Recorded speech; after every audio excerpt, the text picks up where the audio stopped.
Hi, I'm Eddie Hightower, and I'm here to talk to you about just one key aspect of Caliber's commitment to environmental sustainability, our closed-loop recycling of tons of collision repair waste. Caliber partners with some of the nation's top environmental services companies to follow EPA recommendations for closed-loop recycling of various types of hazardous automotive waste.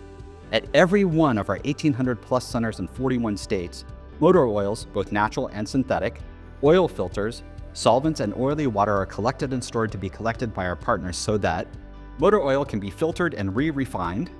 used filters are heated to melt metals and separate any remaining oil, solvents are filtered and distilled,